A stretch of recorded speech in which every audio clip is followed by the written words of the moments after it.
Olá! Começa agora mais um Hora da Saúde, uma produção do Hospital de Amor que você já sabe, leva a cada programa informação de qualidade sobre um tema relacionado à saúde diferente. Em novembro, nós costumamos abordar o assunto da saúde do homem, mas não podemos esquecer que esse assunto é importante o ano todo. Você já teve alguma dúvida sobre o amadurecimento sexual? Alguma vez já se perguntou se estava sob algum risco? Já precisou procurar ajuda médica sobre esse assunto? Nós mulheres costumamos buscar auxílio com mais facilidade, mas o assunto não é exclusividade nossa e é esse o nosso tema de hoje.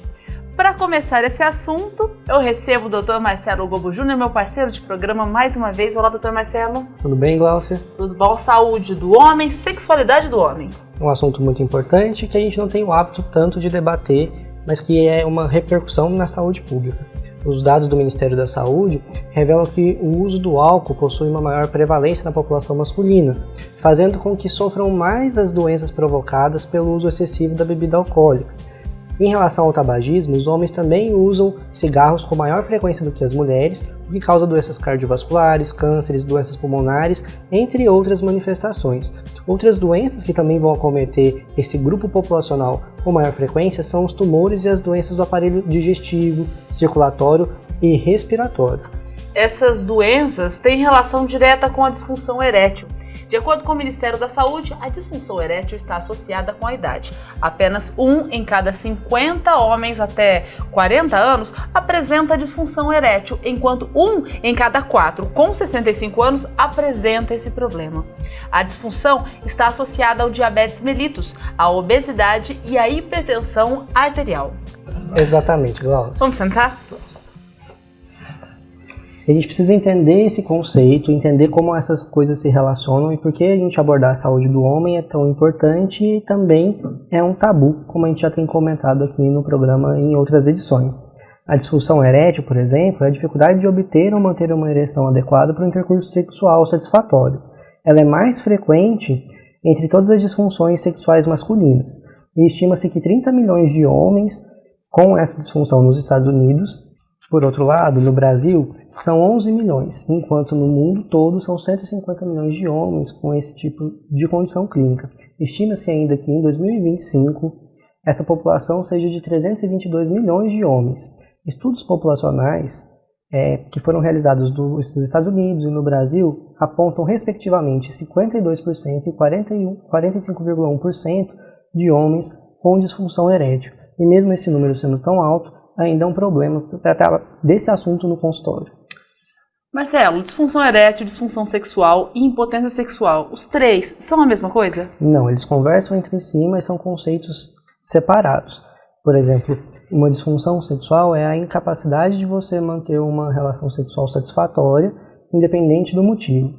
Uma disfunção erétil pode ser uma causa de disfunção sexual, estar relacionado, mas não é uma obrigatoriedade. Você tem outras questões e que quando a gente fala sobre masculinidade, sobre ser homem, sobre a saúde do homem, a gente tem um pouco de dificuldade de poder abordar esse tema e de falar sobre isso de modo aberto.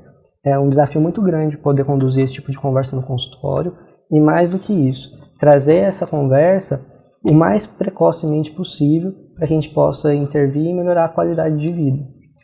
É importante saber se é difícil procurar ajuda, vamos saber se é difícil o tratamento. Existe tratamento para isso? Existe tratamento, cada disfunção sexual vai ter o seu tratamento específico, mas todas elas nascem do diagnóstico e o diagnóstico é feito a partir de se conversar sobre o assunto. Então, como a gente viu na abertura do programa, algumas condições clínicas podem predispor isso, por uma questão de dificuldade de circulação, por lesão vascular, e outras questões que envolvem uso de medicação, condições que são psíquicas, também podem ter muita relação com essa disfunção. Marcelo, como procurar ajuda nesses casos? A gente precisa ter uma confiança no serviço de saúde e estar aberto a poder perceber que é algo que faz parte da vida masculina, faz parte da saúde do homem, e com isso a gente, procurando ajuda, consegue falar sobre isso e ter o auxílio do especialista para poder manejar. De acordo com a faixa etária, as disfunções sexuais elas vão mudando. Então, homens jovens têm alguns tipos de condições que são mais comuns, homens mais velhos, outras. E algumas condições clínicas, como por exemplo a hiperplasia benigna de próstata, com as intervenções que são realizadas pelo tratamento, podem ter essa faceta de sintoma de complicação no meio do caminho. É importante poder falar sobre isso. É importante a gente desmistificar algumas outras questões clínicas, como vasectomia, por exemplo, e outros procedimentos, que sempre geram dúvida.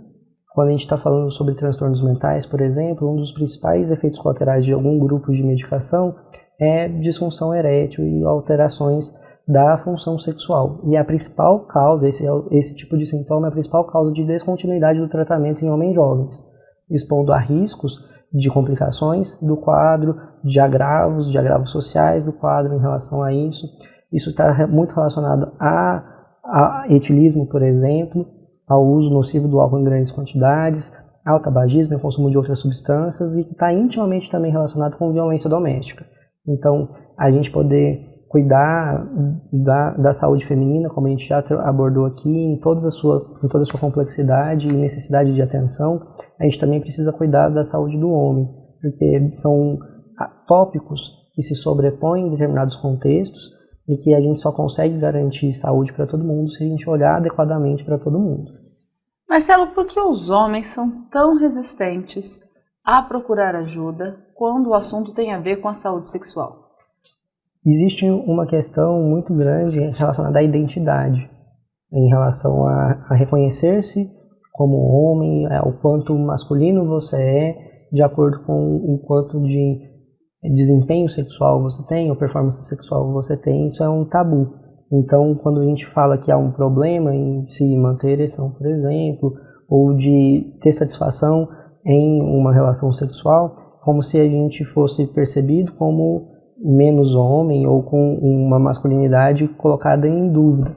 E isso afasta do cuidado. Então eu tenho medo de falar, eu tenho medo do preconceito que vai acontecer, eu tenho medo dos julgamentos, inclusive dos julgamentos próprios. E aí com isso a abordagem do tema no consultório vai ficando mais difícil.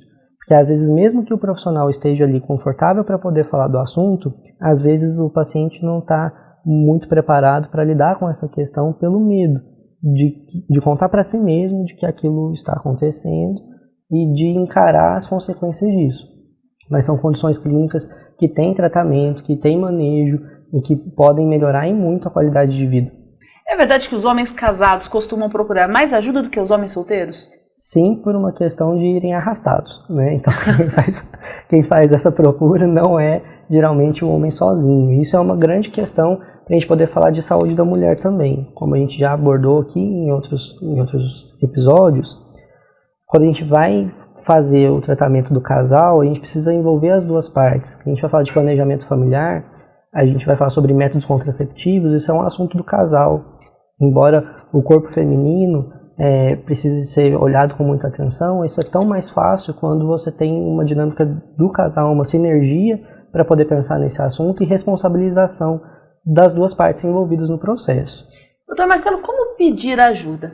Acho que é importante uma orientação até sobre como buscar, né? Sim, é importante a gente pensar sobre como pedir ajuda, especialmente no sentido de que você tem o direito de pedir ajuda e você pode procurar, e que esses problemas eles são comuns. Como a gente viu, é um número muito alto de homens no mundo que sofre desse tipo de complicação ou de condição e que merece tratamento, que pode se beneficiar muito do tratamento, mas para isso precisa ter um pontapé inicial do indivíduo, né? A gente tem um sistema de saúde que é preparado para poder absorver essa demanda, a gente tem os profissionais que são capacitados para isso na rede, que vão conseguir propor esse manejo, mas a gente fica dependente também da abertura individual de cada um para poder tratar esse tema. Por mais que eu desenvolva um ambiente seguro no consultório e eu crie vínculo, se eu não tenho espaço para poder manejar esse assunto e se eu, paciente, não sinto confiança no serviço para poder falar, a gente vai perdendo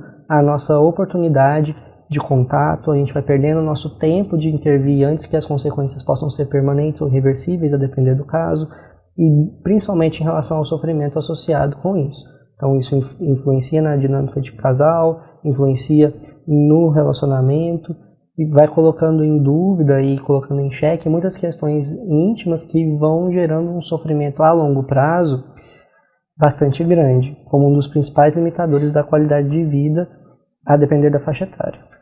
Doutor Marcelo, e tratamento pelo Sistema Único de Saúde, existe? Existe, a gente vai poder comentar melhor sobre isso quando a gente for receber o nosso convidado, o Dr. Wesley, que é urologista no Hospital de Amor, vai poder abordar junto com a gente essa questão.